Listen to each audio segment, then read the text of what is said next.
If you ever wonder what goes through my mind, sometimes I write it down. And I started writing the other day, and this is what it has come to. So here's a peek into my brain.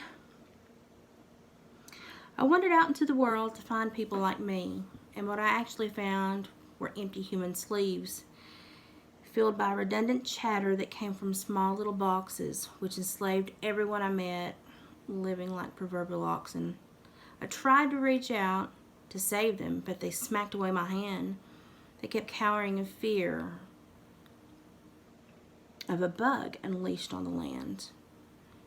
But within their fear, they had forgotten that together we are strong. What had made them sick was this detachment, but not the bug. It hasn't been here that long. So as I reminded them that hugs and smiles were the best medicine I knew, there was still a group hanging on to fear who allowed hate and toxic emotions to bleed through. And as I watched them cower in fear from this tiny little bug, I realized that from within their hearts came absolutely no little tug. No humanity, no hope, no emotions that spread warmth like the sun. Their hearts were cold, their words were chaste. I couldn't count their blessings, for their memories held none. They had been the lawmakers within their race, a seat of prominent power. But the seat was cold, hardened from wear, and felt like a burden turned into a bear that was searching to destroy and devour. Everything was lost within this fear except for arrogance, anger, and the occasional flaw.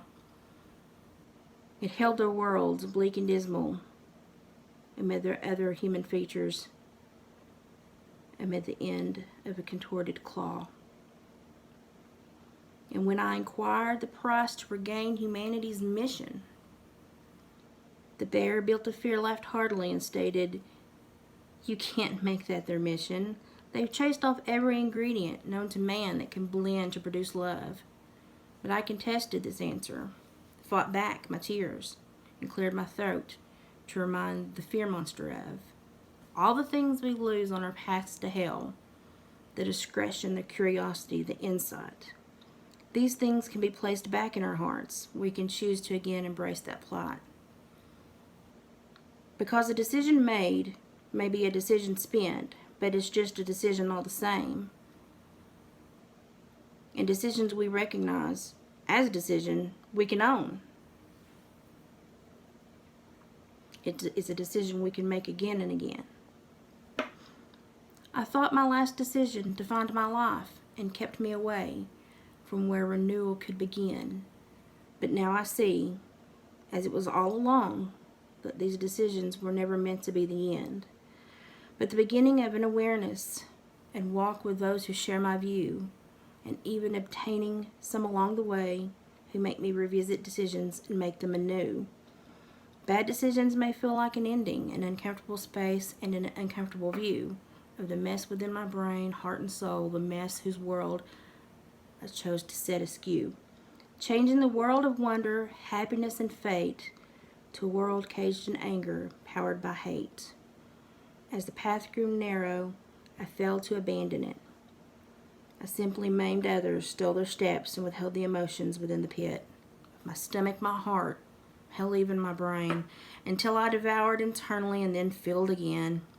But this time, as odd as it may sound, it was filled with emptiness. Within me nothingness did abound. And I clenched to the hate, the animosity, and the rage, because it was the only option to feel. I was a book with merely one page. And now I can see that it was my choice to flee. I ran too easily. My own created monster did I flee. I was so busy running and then feeding from the hate that I forgot there was another meal for which my body, mind, and soul did ache. A meal of communion shared with the unwashed and unclean, for they were my brethren, yet their hearts were not as lean as my own had become while living in fear and for rage, as they had not allowed their emotions, their hearts, love, and liberty. It had not formed for them a cage. I ran from jealousy, too naive to share the concerns of my heart, so I had created a bear, a monster to show how big my fear grew, a monster I couldn't name, but everyone else simply called you. And as I looked into the mirror, there you turned into me. And for once I could understand, I could finally see. What I had ran from, I'd fed with my fear and my rage. It had grown large and powerful in its short age. Yet as my heart responded to my brethren's loving acts, I saw my bear shrink. I understood the facts. That from fear grows more fear until it consumes what created it. And only by seeing ourselves as the monster can we stop feeding. We learn to negate it. And so life has corrected and the emotions have balanced. I don't allow fear to grow uncontrollable. I give it no allowance. No endless consumption of things I don't understand clearly. I focus on love and understand. It's that simple, really. And from this evaluation of self, I find control and balance. I create a better me, you, us. I give good and not evil a daily allowance of hugs, chats, and even concerned communication, but I stay away from anger and negativity, things that could easily stop my healthy grace dispensation. Now I offer understanding, camaraderie, and healthy emotions. I show love to myself and others. I don't just go through the motions. So when society becomes a bear and you think you've lost your way, remember to focus on love, understanding, and pay attention to your dismay. Stop the bear from growing. This diet of anger and hate. Kill the monster by starving it of all the things it craves to satiate. It's hunger for self-service, pride, and power. The world has enough monsters, so there's no need for more. Focus on growing a loving human. Try not to expect more.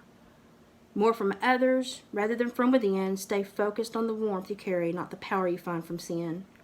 And stay linked arm in arm when the world spins too fast.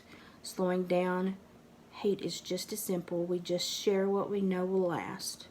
Like the power of a smile, the happiness found in small feats, helping others overcome their own monsters. For together we can surpass all things, we can follow all the right leads.